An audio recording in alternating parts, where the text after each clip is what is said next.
Hi, welcome today to this webinar on the practical strategies to develop acceptance during your infertility journey. First of all, I would like to thank Nikki and Andrew for organizing this amazing webinar. It's so needed, especially during National Infertility Awareness Week, where we're all talking about how to conceive, how can we increase our chances. So these talk about the people who were not able to conceive and how they can develop acceptance and live happy, fulfilling lives is really pertinent, it's really important. So thank you, Nikki and Andrew, for organizing such an important event. And it lasts a week, so there's always opportunity to listen to a good talk. So today I'm going to talk about practical strategies to develop acceptance.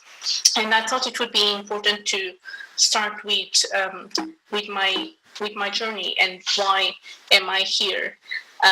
My name is Andreia, and I was diagnosed with infertility when I was 17 years old. It's a very young age, so it was very difficult to cope with such a difficult diagnosis. At 17, I hadn't thought about whether I wanted children or not, but I had all the dreams that everyone has. So my plans, from what I can remember, would be at 17, I want to study and I want to go to university and study medicine. I want to fall in love with someone who loves me and I love him back. I want to get a job and I want to have three children. And that was the ideal that I had planned for myself. And that didn't work out quite well, because shortly after I had all these plans in my head, shortly after I ended up not going to medical school, and my boyfriend at the time was my first boyfriend, ended up breaking up with me, which for me seemed like the worst thing in the world, and my first heartbreak. And a few months later I was diagnosed with MRKH, which means that I was born without a uterus. So for me, it was very difficult to cope with the roller coaster of emotions at a very young age. And a lot of the times I remember sitting in my bed crying and asking, why me? And why is this happening to me? I remember my dad, he was always very supportive, even though he was mourning the loss of the grandchildren he would never have. He was always very supportive. I was reading a lot of positive psychology books that he was giving me, and he kept saying, it's not up to us to ask why. One day we will understand. And that sort of stuck in my head, and I've made the commitment that I would learn how to cope. And the way I've made this commitment was with a statement to myself. And I said, if I can overcome this, there is nothing in life that I won't be able to accomplish. This decision was life-changing. I felt it very strongly inside me. And at the time, I didn't know how I was going to cope with it. I didn't know how I was going to make my life meaningful. But I was committed to making it happen. And over the years, so it has been 17 years now past that day, I founded Infertile Life, and Infertile Life is an organization that focuses on helping people cope with fertility challenges. So when you are trying to cope with fertility challenges, you might have seen psychologists, counselors, or coaches, people that can help you. And everyone has a different approach. The approach I take at Infertile Life is the approach I took with my life. I believe in CBT and NLP, which are cognitive behavioral therapies. I believe that as human beings, we develop our behaviors because of the way we are brought up, because of the culture we grow up in, and that shapes our thoughts and our beliefs. But I also believe that there is something bigger than that, because a lot of the times we change our behaviors, we change our beliefs, and we are still not feeling fulfilled. And that's where logotherapy comes in. Logotherapy means therapy through meaning. So it's about helping people find meaning in life despite of their circumstances. And as you know, feeling less of a woman or less of a man, that you don't belong, that you are not in control of your journey, or that your life is meaningless, is a common experience of infertility. I felt that way for too many years, and a lot of people around me who are going through similar journeys have felt the same. So I've made my life mission transforming my infertility into something positive to help people navigate this discovery of your reproductive future, and but your future as a human being as well, and helping you find meaning in your life. So the roller coaster of emotions you are probably very aware of. You have probably felt anxiety, the frustration, the anger, the worry, the fear. And one of the things that I wasn't aware of in the beginning is that this roller coaster of emotion is completely natural. Is a natural process because you are coping with the loss of something you thought you would have in your life. So this is what we call the stages of grief. So in the beginning, when you are confronted with a circumstance of not being able to conceive or not being able to achieve your reproductive goals, you might be in shock or in denial. You might also feel anger, frustrated, anxious. You might feel depressed. And there's even a phase that we call dialogue and bargaining, where we turn to maybe God, maybe the universe, maybe a superior force that you might believe in. And we say, if only I can have this child, I will do anything. So this is the phase that we call dialogue and bargaining. And the funny thing about these phases is that they are not linear. So a lot of the times as we go through this journey, we go back and forth through anger, depression, anxiety, and we can't find meaning in what is happening. All these emotions come from a part of our brain called the limbic system. So the limbic system is responsible for all the emotions. So there is no reasoning associated with these emotions. It's just how they show up to us. And what I would like to highlight is that as part of this process, we also have acceptance. So acceptance is also part of the stages of grief.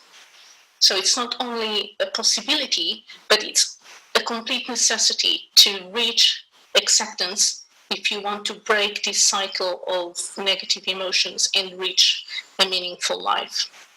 So this is why we are here today, because it's very difficult to break the cycle of anger, frustration, depression, and reach acceptance. It's a very challenging and difficult step to make, especially if you are doing it by yourself without any help. So today I wanted to talk to you about strategies that you can apply straight away today, tomorrow, and maybe make your first steps towards acceptance, exploring different options, and maybe living a meaningful life.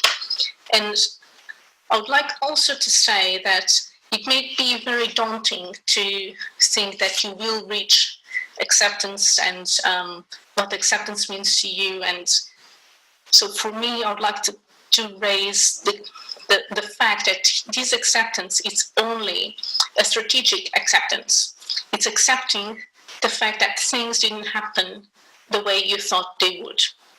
So this is just a first step, and it's a way of you not getting too overwhelmed with associating acceptance with being completely okay and not thinking that will be ever possible. So think of it as a strategic acceptance, as maybe it's not, it didn't happen the way I thought it would. So let's explore different options, different ways of leading a meaningful life. So for me, when I was confronted with the fact that I wasn't going to have children, I decided to take a step back and think about why do I want children? What are children going to bring to my life that I want so much? So start analyzing my thoughts around fertility and really thinking about the things I go after. and when those things are a possibility. And then it reached a point when I started thinking about acceptance.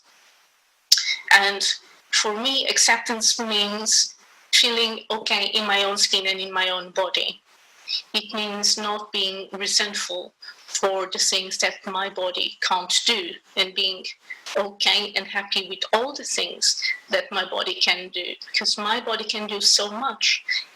I can't get pregnant, but my body can do a lot of things that I enjoy doing as well. Acceptance for me also means allowing to be myself, deserving of love, because I have a partner who loves me, I have family and I have friends who love me. And it's not because I haven't been able to carry a child that I'm not deserving of that love, because I'm so much more than my ability to carry a child. Acceptance to me also means allowing myself to be happy and allowing myself to pursue other things in life that make me happy. Acceptance means knowing my own boundaries.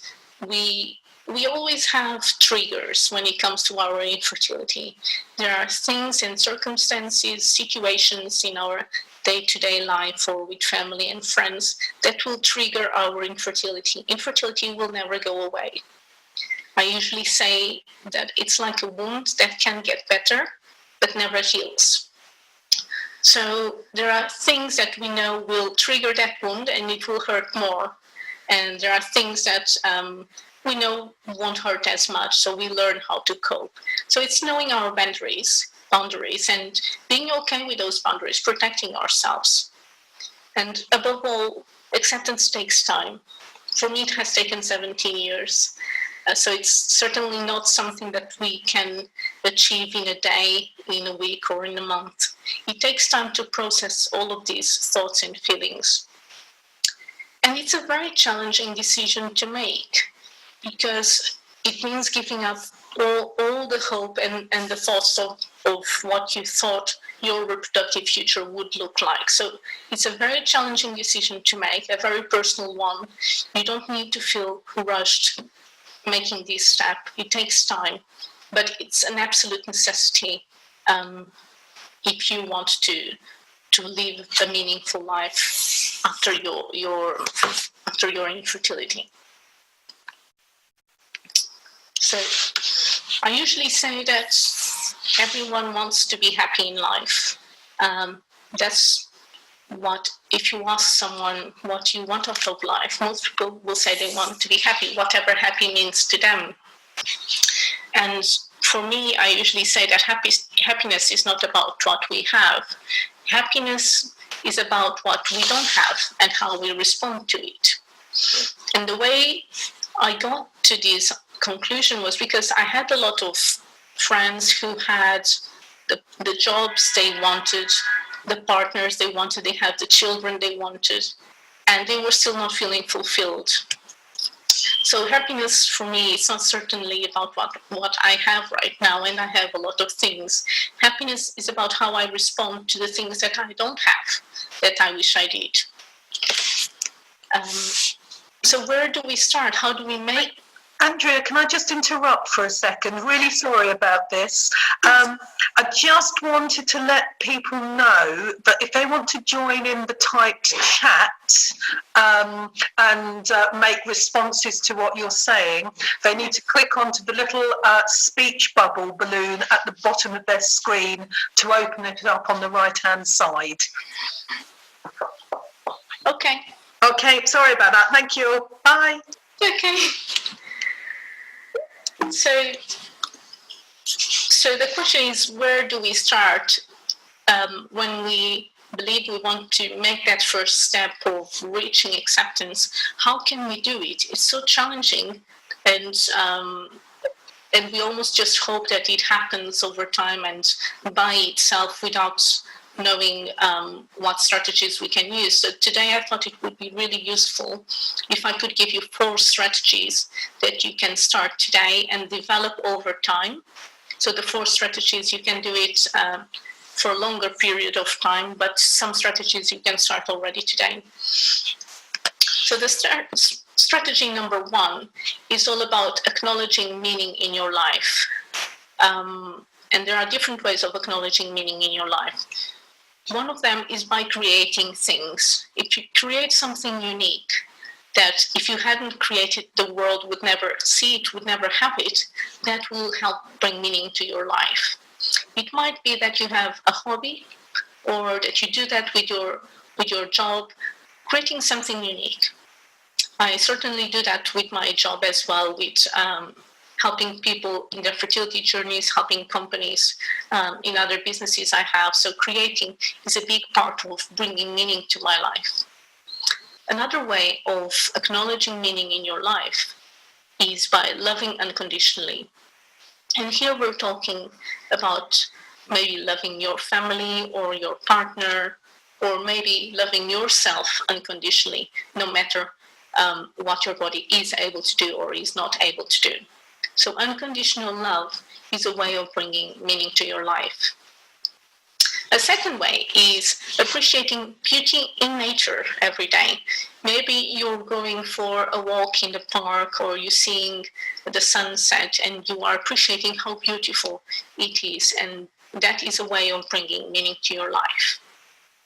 And the final way of bringing meaning to your life is by having a positive attitude towards your circumstances. And this might be the most difficult step for you. How can you have a positive attitude towards your challenges? So I designed some questions that you can think about that can help you maybe have a positive attitude towards your infertility.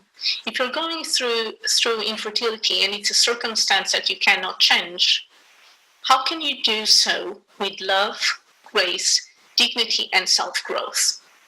If it's a fact that you cannot change it, and if you have to go through it, how can you do so and with some self-growth?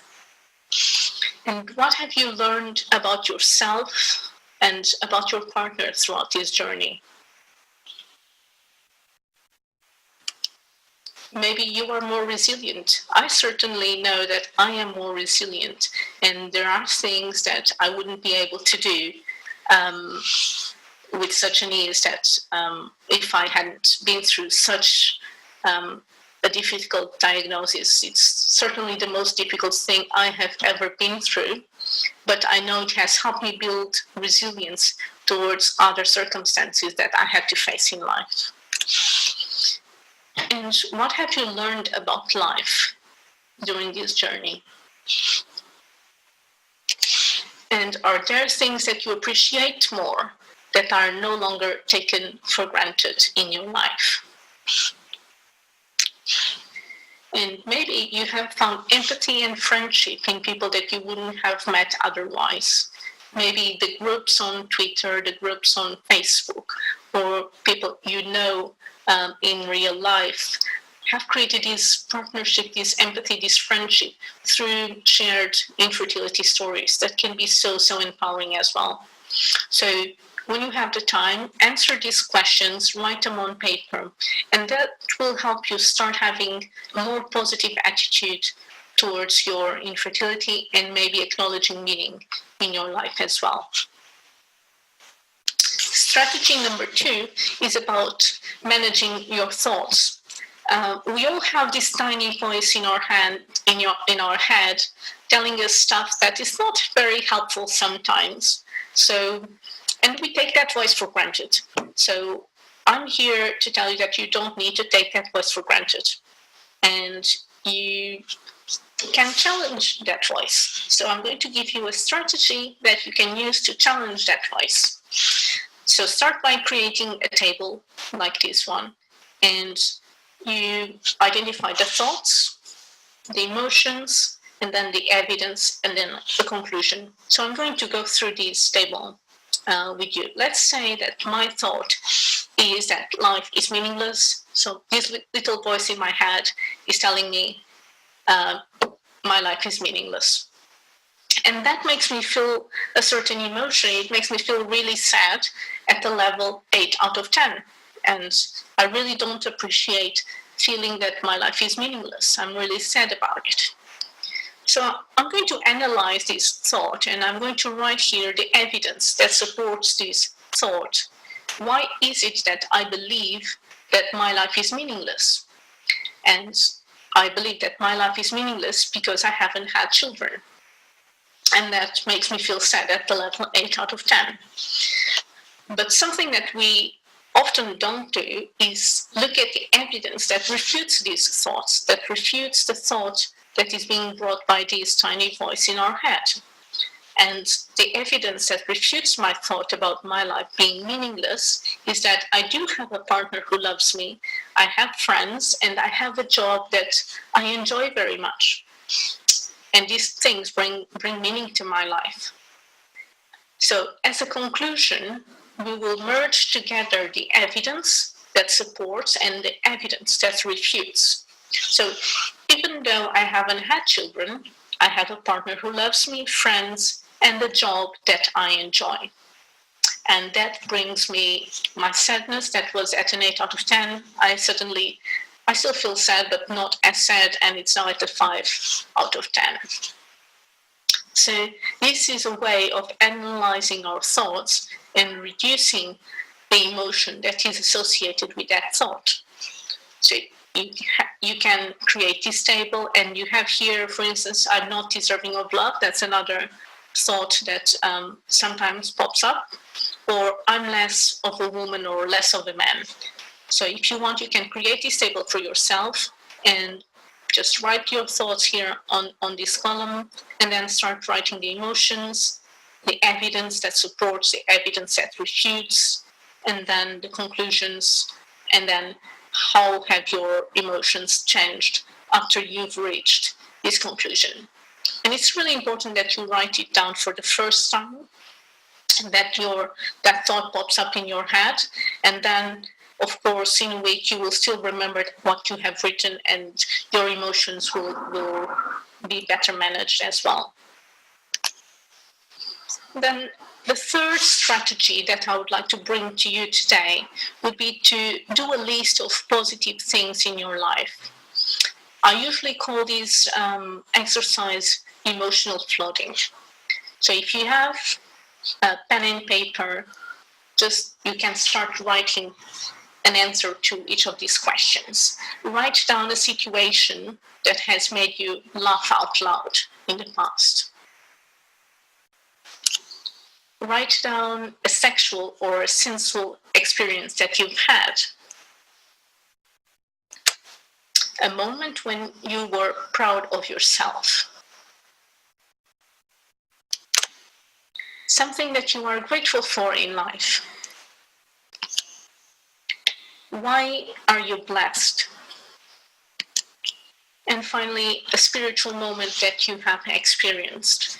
I've used this strategy in the past myself, especially in moments when I am upset, I am emotionally sad or down, and I know it's unreasonable, I know I shouldn't be feeling that way, but I'm still feeling it. So how do I make this shift when my reasoning is not being able to make the shift? So what I do is I sit down and I answer these questions, write them on paper. And because it takes about 5-10 minutes to write it down, it means that your brain has spent 5 to 10 minutes thinking about positive things in your life. So that will help you make a shift in mood when nothing else will. And the final strategy is called purposeful activities. A lot of the times when we are feeling sad or depressed or in a low mood, we don't feel like doing anything. We don't feel like getting out of the house. We don't feel like sometimes getting out of bed. We don't feel like hanging out with other people, talking to other people. So this strategy is called purposeful activities, doing activities on purpose. So the first thing would be to give activities that give you a sense of pleasure. So here it could be maybe you enjoy having a certain hobby, or a walk in the park, or having a massage, or going to the gym, something that gives you a sense of pleasure. So you can write down a list of activities that give you a sense of pleasure. So when you are feeling down, you can check that list and choose one of those activities that you will purposefully do, even if you don't feel like it. And then maybe give activities that give you a sense of accomplishment, that you have moved forward with your life. So when we reach a phase in our lives that we are no longer trying to conceive, it might feel that we have failed to accomplish our reproductive goal. So it's really important to have to be engaged in activities that give us a sense of accomplishment that are not related to fertility or to reproduction at all. Maybe you want to establish a goal for yourself. It might be that you want to get healthy, that you want to make changes in your diet, or any other goal that you might have, work related or a hobby related, something that means that you are moving forward. And if you can combine this purposeful activity of accomplishment or pleasure with your partner, that will bring you closer together as well. Just checking here some. And finally, once you have engaged in activities that give you a sense of pleasure and accomplishment, the final step in reaching acceptance, I would say, engage in activities that challenge you to grow. And this is done by a strategy called progressive exposure to distressing activities. We all have situations that are emotionally distressing to us. It might be that seeing other people who are pregnant, or other people who have children, or attending a baby shower, that those situations might be very emotionally distressing. But a way of reducing how we feel about these situations is progressively exposing ourselves to those situations and noticing that our distress was not as severe as we thought it would be. So I'm going to give you an example as well. So let's say you create this table, and you know that there are situations that will cause you a low level of emotional distress, situations that will cause you a medium level of distress, and situations that will cause you a high level of distress. For me, for example, a walk in the park on Sunday morning, I'm anticipating that it will be challenging for me because there will be other families in the park and they have children. So my confidence that I am able to do that is a 5 out of 10. And that might give me a low level of emotional distress. For example, having lunch with a friend who has children might give me a medium level of emotional distress, and my confidence is that my distress will be an 8 out of 10. So it's not something that I'm looking forward to doing at all. And finally, attending a baby shower, I think it will give me a lot of distress. I'm not confident at all. I think my distress will be a 10 out of 10. So I'm not keen on doing that. So I have here my list from low to high. And my plan is to engage in these activities and expose myself gradually. So I'm going to start with the activities that are low in emotional distress. So my plan is on Sunday, I'm going for a walk in the park. So I go for a walk in the park, and I noticed that my distress was only a 1 out of 10. So I was expecting it was going to be a 5, but it was actually just a 1 out of 10. And my comments was, I was able to enjoy the walk, I was able to appreciate nature, and I haven't actually focused much on having children around me. So the fact that I have exposed myself to a situation that I thought was going to be challenging and distressing, and it wasn't as bad as I thought it was, helped build my confidence levels. Which means, okay, so maybe I'm ready to have lunch with this friend who has children. So whenever I have a chance, I invite her for lunch. And as you can see, I was expecting that my distress would be an 8 out of 10, but it was actually just a 5 out of 10. In my comments, I thought I would feel more upset than I did, and I was able to enjoy time with my friend. So then again, the situation wasn't as bad as I thought it would be. And having it written on paper really helps noticing the evidence and building the confidence to move forward. So when I'm ready, I'm finally attending a baby shower. This is the activity that I thought would give me the most emotional, the biggest emotional distress at a level 10 out of 10. So when I have a chance, I make arrangements and I'm going to attend a baby shower. And I noticed that my distress was not a 10 out of 10, was actually just at 8 out of 10. It wasn't pleasant, but it wasn't as bad as I thought it would be. And I actually managed to go through it. So this happens, exposing ourselves to these situations happen over time. I wouldn't advise you to start with this exercise number 4. So we've been through 4 exercises here today.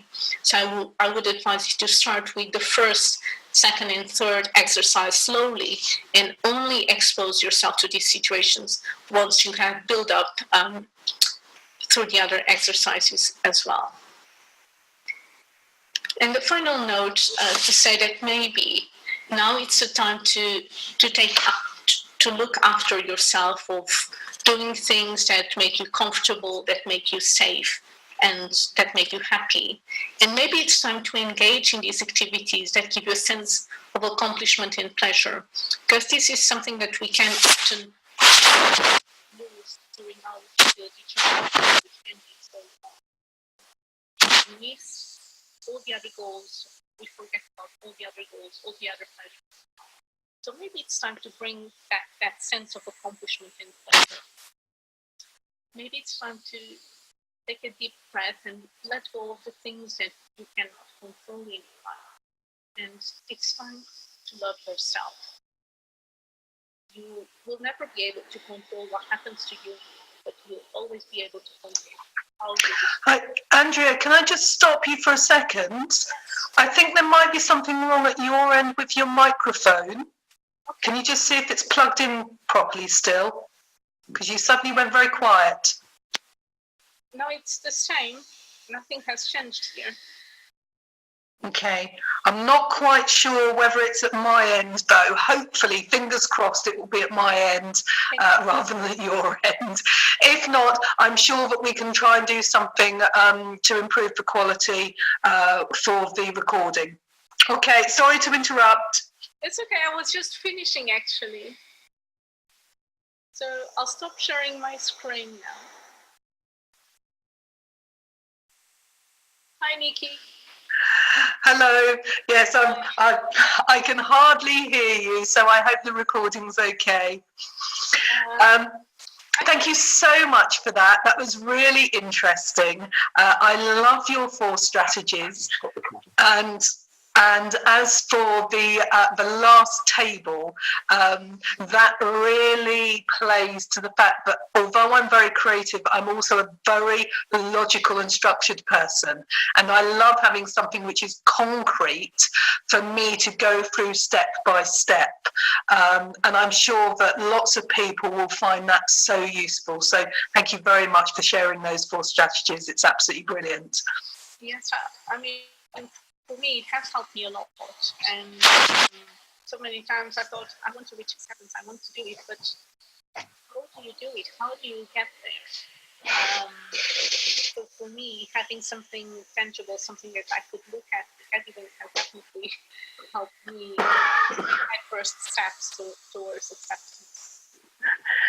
Yes, and I think it's once you take those first steps as well, it starts to become a snowball effect, which was, I thought was illustrated brilliantly in your last table where you did the first walk in the park.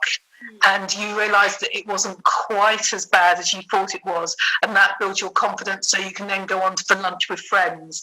And I do think that when you start being proactive in healing, that it builds momentum as you realise that actually you can do some of these things which before you couldn't, which was brilliant. Yes, self-care is so important. And we often get lost during our fertility journey. So.